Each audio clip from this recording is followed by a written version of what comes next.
Every revolution you think you know has a smell. It isn't gunpowder, it isn't blood, it's roasted coffee. Here's a claim, and I want you to sit with how absurd it sounds before I prove it. A single bean, bitter, useless as food, with no calories worth eating and no nutrients worth fighting over, did more to overthrow kings than any general, any pamphlet, any guillotine. It rewired the human brain on a continental scale. It built the world's first stock exchange and the world's first insurance market inside the same smoky rooms. And then it lent those rooms to the men plotting to burn the old world down. The drink in your hand this morning is the most politically radical thing you will touch all day. You just forgot. This is the story of how a stimulant became a system, and why every empire that tried to ban it eventually lost. Most histories of coffee are travelogues. A goat herd in Ethiopia, a monk in Yemen, a merchant in Venice, a barista in Brooklyn. A pleasant chain of, and then it arrived here. That is not what this is. The argument here is harder and stranger. It's that for roughly 200 years, call it 1650 to 1850, coffee functioned as the operating system of Western political and economic life. Not a symbol of it, the literal machinery. Break the claim into three moving parts because we're going to test each one. First, chemistry. Coffee changed what kind of mind the West was thinking with. Before it, the standard daytime drink across much of Europe was alcohol. Small beer at breakfast, wine through the day, gin by the gallon in the worst decades. A mildly drunk civilization went sober, on a schedule, for the first time in its history. The same hours that used to dull people now sharpened them. Second, venue. Coffee created a building that had never existed before, a public room, open to any man with a coin, where rank mattered less than argument. Out of those rooms came newspapers, the postal habit, the joint stock company, marine insurance, and the stock market. Coffee didn't just fuel capitalism. It was incubated in the same room where capitalism was being invented. Third, capital. The money coffee generated and the money that moved in coffee houses financed the institutions and eventually the men who made revolutions. And here's the part the pleasant travelogues skip. That money was grown by enslaved people. The drink of the Enlightenment was harvested by the unfree. And one of those enslaved colonies launched the most radical revolution of them all. Chemistry, venue, capital, sober minds, public rooms, dirty money. Let's prove it, and let it get worse as it goes. Start with the brain, because nothing else works without it. For most of recorded European history, water was a gamble. In crowded towns, it could kill you, so people drank what fermentation had made safe: beer, ale, cider, wine. This is not a moral failing. It was rational. But it meant that the average European worker, scholar, or magistrate spent the day at a low, steady hum of alcohol. The civilization that built cathedrals did it slightly buzzed. Then, in the 1600s, two new drinks arrived from the colonized world that did the opposite of alcohol. Tea and coffee were made with boiled water, accidentally safe, and instead of sedating you, they switched you on. Historians have called the shift that followed the Great Sobering. For the first time, a society had a respectable daytime drink that made people more alert, more talkative, more argumentative. You can't have an age of reason if the reasoners are drunk by noon. Coffee handed the West a chemical it had never had: focus, on demand, in public, for a penny. Picture the swap concretely. A London clerk in 1600 starts his day with a tankard of weak beer and ends his afternoon a little soft around the edges, his arithmetic slow, his temper loose. A London clerk in 1700 starts his day with a dish of coffee and arrives at his desk wired, precise, irritable, ready to argue with anyone about the price of shares or the conduct of the king. Multiply that single man by a city, by a generation, by a continent, and you are not describing a change of taste. You are describing a change of mind, a population shifting hour by hour and cup by cup from a sedative to a stimulant as the fuel of its working day. Whatever else the modern world is, it was assembled by people who were awake in a way their grandparents never had been. Coffee didn't invent the new ideas. It kept the people thinking them from nodding off. But coffee's first lesson to the world wasn't pleasure, it was fear. The drink came up through the Islamic world. Sufi mystics in Yemen used it to stay awake through night prayers, and from there, It spread to Mecca, Cairo, and Istanbul. And almost immediately, the people in charge noticed something dangerous. When you give men a stimulant and a room to sit in, they don't just drink, they talk, they debate, they criticize. Look at what those first coffee houses actually were, because the West would inherit the template wholesale. In Cairo and Istanbul, they were called, half admiringly and half nervously, schools of knowledge. Men gathered to hear poetry in the news, to watch shadow puppet plays, to listen to a storyteller spin a serial that kept them coming back night after night, and, crucially, to discuss. Not to worship, not to do business with a superior watching, just to sit among equals and talk. There was no precedent for it. The mosque had a hierarchy. The market had a transaction. The coffee house had only the conversation, and the conversation belonged to whoever could hold the room. That terrified the people who ran things, and they were not subtle about it. In 1511, the governor of Mecca tried to ban coffee outright, convinced the coffee houses were breeding dissent. He had jurists declare it intoxicating, and therefore forbidden.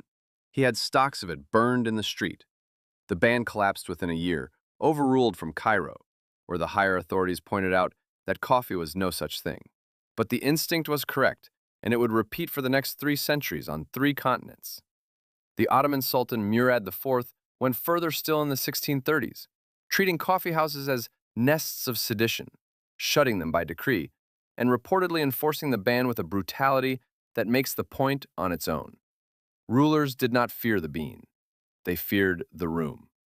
That is the tell. No one ever banned a beverage that simply tasted good. They banned coffee because of what people did while drinking it. Every authority that touched coffee reached the same conclusion. This is not a drink. It's an assembly. And then the assembly came to Europe. England, 1652. A servant named Pasquale Rosé opens London's first coffee house in a churchyard off Cornhill. Within a generation, there are hundreds. Within 50 years, by some counts, thousands across the city. And these rooms do something no tavern ever did. They run on information.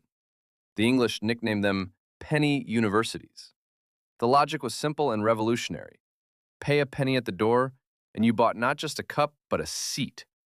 Access to the newspapers laid out on the tables, the latest shipping news, the gossip, the arguments, the men.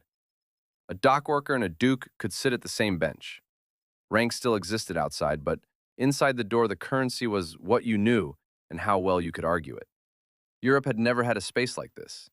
Cheap, sober, public, and obsessed with news. And the news is the part that turns a fad into an institution.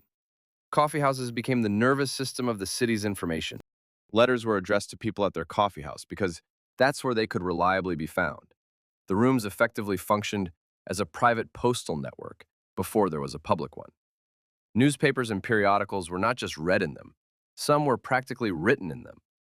The essayists who shaped English public taste built their work out of coffeehouse talk and circulated it back into the same rooms, a feedback loop between the print and the patrons. To be informed in 1700 meant, almost literally, to have a coffee house. A man without one was a man without the world. Now layer the economics on top of the talk, because the two are inseparable. Now watch what grows out of those rooms, because this is the heart of the economic claim. Coffee houses specialized. Merchants drifted to the ones near the docks, lawyers to the ones near the courts, ship owners and underwriters to one in particular. A man named Edward Lloyd ran a coffee house where sailors, captains, and merchants gathered to trade shipping news. To know which vessels had sailed and which had sunk was money. So Lloyd started writing it down and circulating it. Men began meeting in his rooms to insure each other's voyages. You put up capital, you cover the risk, you split the loss. That coffee house became Lloyd's of London, for centuries the center of the world's marine insurance, born not in a bank, but at a coffee table. A few streets away, the story repeats with stocks. When the rowdy share traders were thrown out of the Royal Exchange for being too unruly, they simply relocated to a coffee house, Jonathan's, in Exchange Alley, and kept trading over coffee. The brokers who met there, posting prices and dealing in the shares of the new joint stock companies, were the embryo of what would become the London Stock Exchange. The modern stock market did not descend from a temple of finance. It crawled out of a coffee house that smelled of burnt beans. and it kept specializing. The coffee houses of the financial districts sorted themselves by trade, the way a modern city sorts itself by neighborhood. One house for the shipping men, one for a particular colonial trade, one for the auctions where ships and cargoes changed hands by the candle. Bidding ran until an inch of candle burned out. Exchange Alley, the cramped lane that held the trading houses, became the beating heart of the city's speculation. When the great financial mania of the early 1700s swept England, fortunes made and vaporized on the shares of companies that sometimes did nothing at all. It surged through those coffee houses, because that is where the shares were bought and sold. Coffee didn't just host sober commerce. It hosted the first modern bubbles, the first crowds gone mad for paper wealth.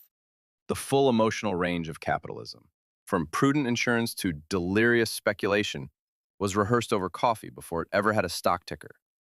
Sit with the scale of that. Two of the load-bearing institutions of modern capitalism, insurance and the stock exchange, were not designed by governments or invented in palaces.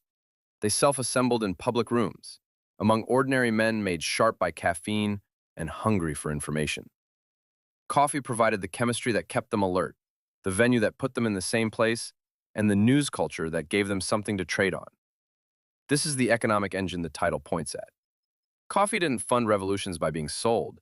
It funded them by building the financial system itself, the markets and capital and credit that the modern world, including its rebels, would run on. The same rooms that priced a cargo of sugar could pool the money to back a newspaper, a pamphlet, a printing press, or a cause. A king noticed, of course. In 1675, Charles II of England tried to shut the coffee houses down by proclamation, naming them as places where idle and disaffected persons spread scandalous reports against the government. He was, like the governor of Mecca a century and a half earlier, completely right about the danger. And like the governor of Mecca, he lost. The backlash was so immediate that the crown reversed itself within days. By the late 1600s, the coffee house was simply too embedded in English commercial and political life to kill. The room had become load-bearing. The rulers who didn't fear the politics feared the money instead, which tells you just how much of it coffee now moved. In Prussia, Frederick the Great looked at the rising tide of imported coffee in the 1770s and saw his own treasury bleeding silver abroad while his subjects neglected good Prussian beer.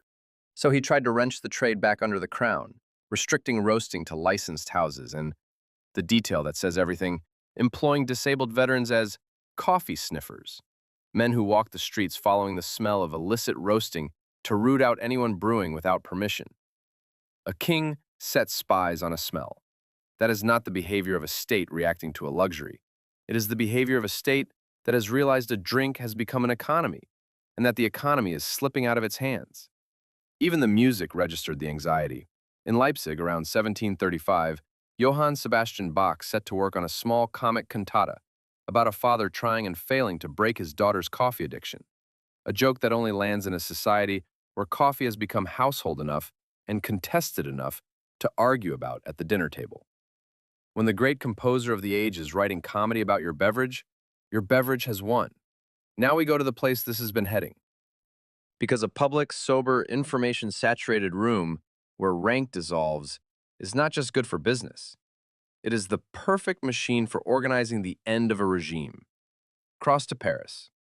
The Café Procope opens in the 1680s and becomes the unofficial parlor of the Enlightenment. Voltaire is supposed to have drunk coffee there by the dozens of cups a day. The number grows with every telling, which is its own kind of truth. The man who did more than anyone to mock the old certainties is remembered as a furnace that ran on caffeine. Diderot and the encyclopedists argued the entries of their great Encyclopédie, the book that tried to put all human knowledge in lay hands and out of the churches, over the same tables. Rousseau passed through. Benjamin Franklin, sent to Paris to win French money and ships for the American rebels, worked the cafes like a lobbyist working a capital, because that is exactly what they were, the place where opinion was made and reputations were traded. Understand what this means structurally. The Enlightenment was not a set of books. It was a conversation, a sustained, public, cross-class argument that ran for decades. And that conversation needed somewhere to physically happen. The salon hosted the aristocrats. The coffee house hosted everyone else. And everyone else was the majority. The ideas that would dissolve the divine right of kings were not whispered in secret cellars by conspirators. They were debated out loud, over coffee, in rooms anyone with a coin could enter. The radicalism was hiding in plain sight, in public, at the table by the window. And then the ideas got up from the table. On the 12th of July, 1789, a young journalist named Camille Desmoulins leapt onto a table outside the Café de Foix in the gardens of the Palais Royal, a complex thick with cafes, and shouted to the crowd that the king's troops were coming and that they must take up arms. 2 days later, the Bastille fell. The French Revolution did not begin in a coffee house, exactly. But the call to arms was issued from a café table to a crowd assembled in a coffee district by a man whose entire profession, political journalism, was a creature of the coffeehouse news culture. The room had been training the city for this for a century. Across the ocean, the same pattern runs in a different key. After the British taxed tea and the colonists dumped a shipment into Boston Harbor in 1773, drinking tea became a political act, an act of submission to the crown. So the American patriots switched. Coffee became, almost overnight, the patriotic drink, and the coffeehouse and tavern became the headquarters of rebellion. In New York, the Tontine Coffee House would soon host the brokers whose handshake agreement seeded the New York Stock Exchange. Wall Street, too, begins in a coffeehouse. Independence and capitalism, the political revolution and the financial one, brewed in the same cup on the same street. So the thesis holds at its strongest. Coffee gave revolutions their chemistry, their meeting place, and their money. A continent of newly sober, newly networked, newly argumentative people, funded by markets that coffeehouses had invented, talked itself into believing that kings were optional. But I promised this would get worse. And here's where the pleasant travelogue version of this story commits its quiet crime by leaving the room. Where did all this coffee come from? By the 1780s, the single greatest source on Earth was a French colony on the western third of one Caribbean island, Saint-Domingue, the place the world now calls Haiti. It was the richest colony on the planet, the jewel of the French Empire, and it ran on a simple, monstrous arithmetic. It produced something close to half the world's coffee, alongside enormous quantities of sugar, on the backs of hundreds of thousands of enslaved Africans, worked in heat, under the whip, on a schedule designed to extract maximum labor before the body gave out. The conditions were so lethal that the enslaved population could not even sustain its own numbers. The colony had to keep buying and shipping in fresh human beings simply to replace the ones it had worked to death. The coffee that woke up Europe was, at the source, a death sentence. Hold the two images together in a single frame, because the entire argument of this video lives in the gap between them. In Paris, free men in bright rooms drank colonial coffee and drafted the rights of man, declaring that all men are born free and equal. The coffee steaming in front of them as they wrote those words had been grown by people who, under French law, were not men at all, but property, with no rights of any kind. The Enlightenment was, in part, caffeinated by slavery. The same dark liquid sat on both sides of the world's great hypocrisy. Liberty's drink and slavery's crop poured from the same pot. And then the crop revolted.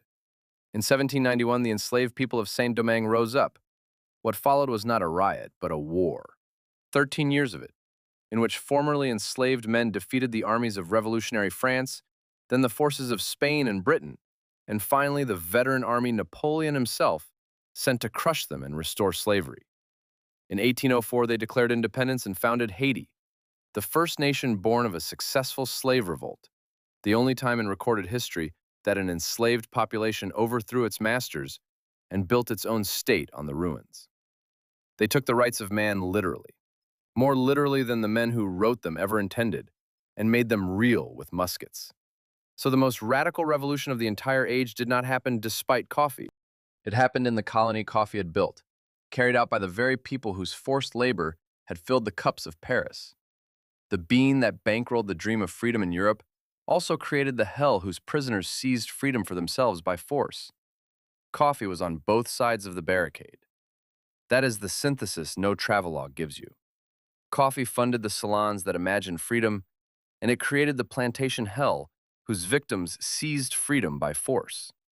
The same bean sat on both sides of the revolution, as the comfortable drink of the men theorizing liberty and as the bitter product of the men who actually took it. So step back from the table and look at the whole machine. A bean with no nutritional value reorganized a civilization. It changed the chemistry of the working mind, swapping a low alcoholic hum for a sharp caffeinated edge. It built a new kind of room, public, cheap, sober, drowning in news. And inside that room, humanity accidentally invented the insurance market, the stock exchange, the newspaper habit, and the modern public conversation. Then it handed those rooms and that money to the people who used them to dismantle kings. And it did all of this on a foundation of enslaved labor so brutal that the labor force itself launched the age's most complete revolution. That's not a beverage. That's an operating system. Coffee was the layer underneath the visible history, the chemistry, the venue, and the capital that the dramatic events ran on top of. We remember the Bastille and the Tea Party and the Declaration. We forget the rooms they were organized in and the cup that kept everyone awake to do it. Here's the implication that should follow you out of this video. The political power of coffee was never really in the bean. It was in the gathering. Every authority that tried to ban coffee, Mecca, the Ottomans, Charles II, understood that the danger wasn't a stimulant. It was a room full of people, alert and equal and talking, with no one above them telling them what was true. They were trying to ban a public that could think for itself. They failed every single time, and the world they feared is the one we live in. Which brings us back to where we started, to the cup in your hand this morning. You thought it was a habit, a pick-me-up, the least interesting object on your desk. But you are holding the descendant of the most subversive technology of the modern age, the thing that sobered a continent, built its markets, hosted its revolutions, and carried in the same dark liquid both the dream of freedom and the crime that paid for it. Drink it slowly. People once died for the room you're allowed to think in. Next time on Everyday Empires, a metal so soft it's almost useless that men crossed oceans to murder for. Gold.